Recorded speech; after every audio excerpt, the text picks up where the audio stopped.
Pemerasan. Aku termenung di tempat tidurku. Sudah 2 malam aku tak tidur. Memikirkan dan mencari Larissa ke setiap tempat. Tapi aku tak pernah berhasil menemukannya. Aku malas kemanapun. Bahkan telepon dari kantor pun tak aku hiraukan. Aku tak ingin melakukan apapun untuk saat ini. Kepergian Larissa membuatku terpuruk. Tanpanya aku merasa hampa. Hidupku rasanya tak berarti lagi. Mungkin memang seharusnya aku sejak awal tak usah baik kepada siapapun, yang hanya membuat hidupku menderita. Ponselku yang telah dikembalikan oleh Anita terus berdering sejak kemarin. Aku tak mau menerima panggilan dari siapapun, karena itu bukan dari Larissa. Gadisku bahkan tak membawa ponselnya. Kamu di mana, Sa? Saya mencari kamu ke setiap tempat, tapi saya nggak pernah bisa menemukan kamu. Maafkan saya, Sa. Mungkin kamu merasa dikhianati, tetapi saya berani bersumpah. Saya nggak pernah melakukan apapun dengan Anita. Aku berbicara sendirian. Hidupku kini tak menentu. Aku tak tahu harus melanjutkan hidupku seperti apa tanpa Larissa. Ponselku terus saja berdering. Membuatku sangat kesal. Berdering dan terus berdering. Membuatku muak. Aku mengambil ponselku dan langsung menerima telepon yang entah dari siapa. Halo, kenapa baru diangkat? Sayang. Suara itu sangat aku kenali. Suara Anita. Kamu kok gak masuk kantor sih? Aku kangen. Ucapnya lagi. Kamu? Aku? Sayang. Kenapa dia sebrengsek ini padaku? Aku adalah bosnya. Dia tak pantas menggunakan bahasa non-formal seperti itu padaku. Sayang, aku minta uang dong. Aku mau beli tas sama sepatu baru. Pintanya manja.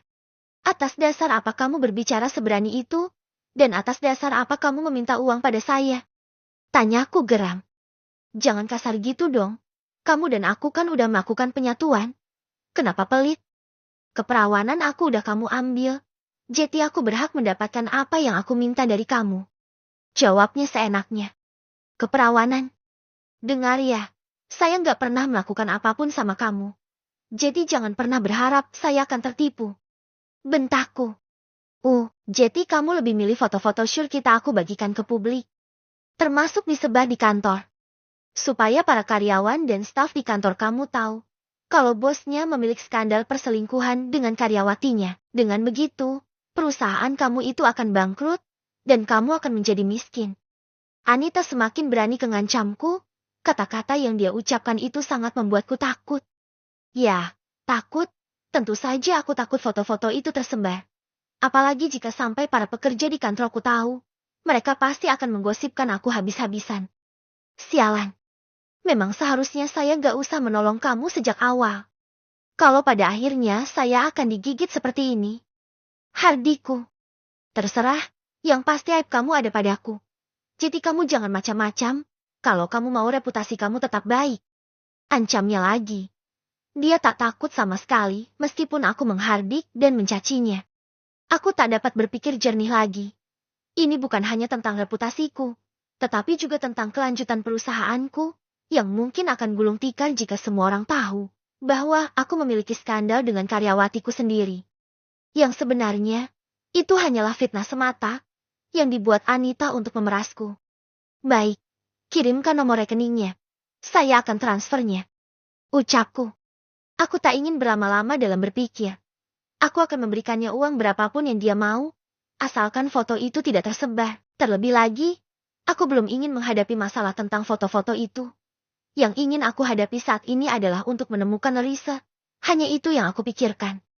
Setelah menemukan Larissa, aku akan berusaha untuk menemukan cara agar foto-foto itu bisa aku dapatkan dan aku bisa membungkam Anita supaya tidak memerasku lagi. Nah, begitu dong dari tadi. Kan kalau begini enak nggak usah berdebat. Ucapnya senang. Aku segera mematikan teleponnya. Tak lama kemudian, Anita mengirimkan nomor rekening miliknya padaku. Aku mengirimkan uang sebesar 20 juta padanya untuk membungkam mulutnya itu. Terima kasih sayang. I love you, dia mengirimkan cat ucapan terima kasih setelah aku mengirimkan uang padanya. Cih, wanita murahan. Lihat saja nanti. Aku akan memberikan kamu balasan untuk perbuatanmu ini, dengan balasan yang sangat menyakitkan. Aku mengepalkan tanganku. Gigiku gemeretak. Aku sangat benci pada Anita. Wanita semacam dia itu lebih pantas dijadikan santapan harimau. Aku menghubungi Bahdim, asisten baruku. Aku meminta dia menghandle semua pekerjaan di kantorku. Karena aku takkan datang ke kantor untuk beberapa saat. Aku masih akan mencari Larissa, hingga aku menemukannya. Aku menghubungi Fandi juga. Dia dekat dengan beberapa orang preman di tempat tinggalnya.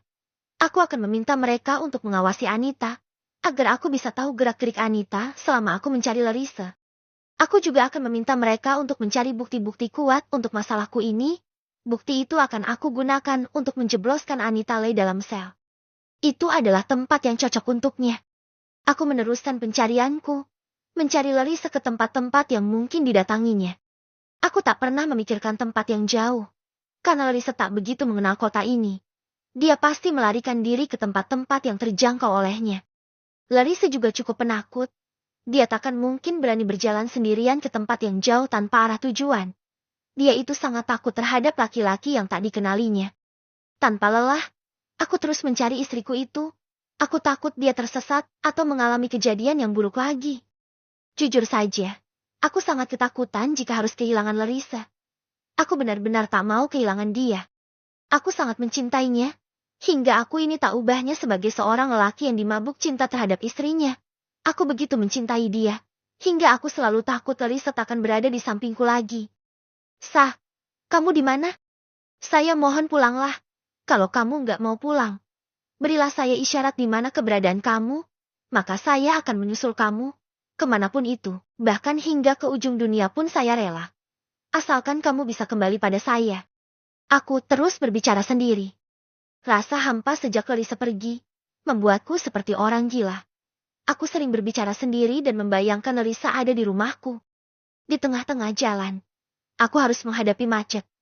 Itu sangat membuatku kesal, sehingga aku memukul gagang setir. Shit! Kenapa harus macet sih? Lagi buru-buru juga. Aku marah-marah sendiri. Kemacetan ini hanya menghambat perjalananku saja. Tok-tok-tok, jendela mobilku diketuk seseorang dari luar. Dia sepertinya ingin menawarkan dagangannya padaku. Dengan malas, aku membuka jendela mobilku. Permisi, Pak. Mau beli kuenya? Enak loh. Cuma 2 ribuan aja, Pak. Kalau beli banyak bisa kurang. Seorang anak gadis berhijab menawarkan dagangannya padaku. Dia sepertinya seumuran dengan Larissa. Dia tersenyum. Wajahnya cantik. Tetapi mengapa mau menjadi penjual kue di jalanan yang panas begini? Dia mungkin bisa mencari kerja di tempat yang lebih cocok dengannya. Sebenarnya aku tak berniat membeli, tapi aku juga sejak pagi belum makan apapun. Mencari Larissa membutuhkan tenaga. Mungkin aku harus makan. Saya mau 10 biji aja ya, aku meminta 10 biji kue jualannya. Dengan sigap, gadis itu mengantongi kue yang aku minta. Ini Pak, dia memberikan kuenya padaku. Aku menerimanya. Aku memberikan uang lembar 100.000 rupiah padanya. Wajah cerianya seketika berubah menjadi memelas. Enggak ada kembalian, Pak. Dagangan saya baru laku 20 biji. Ucapnya. Ambil aja. Gak usah kasih kembalian ya. Ambil aja buat jajan. Aku berusaha tersenyum. Wah, beneran, Pak? Dia terlihat gembira. Iya, ambil aja. Saya masih ada uang kok. Jawabku ikhlas. Alhamdulillah, makasih banyak, Pak. Ucapnya sumringah. Sama-sama, balasku. Oh iya. Kamu masih sekolah? Tanyaku.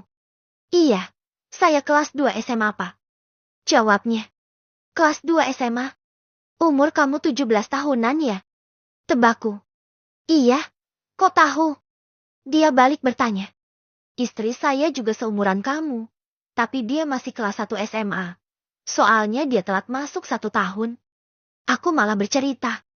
Wah, istri Bapak beruntung ya, punya suami yang baik. Tampan pula. Pujinya. Bisa aja. Tapi sayang, istri saya minggat dari rumah. Saya sekarang lagi cari dia. Aku kembali teringat akan pencarianku. Turut sedih ya, Pak. Semoga cepat ketemu. Dia berbicara sangat tulus. Iya, makasih. Ucapku. Aku merasa ada yang menghiburku. Kemacetan sudah berakhir. Aku berpamitan pada gadis itu. Sebelum pergi, dia memberikan nomor teleponnya. Katanya jika sewaktu-waktu aku memerlukan kue untuk acara-acara, dia siap mengirimnya padaku. Aku hanya tersenyum menanggapi gadis itu. Dia sungguh gadis yang gigih. Aku mungkin akan mencarikan sebuah pekerjaan yang cocok untuknya di kantor. Setelah aku menemukan Larissa, aku melanjutkan perjalanan mencari istriku, entah di mana dia sekarang. Tapi melihat gadis tadi malah membuatku semakin mengingat Larissa.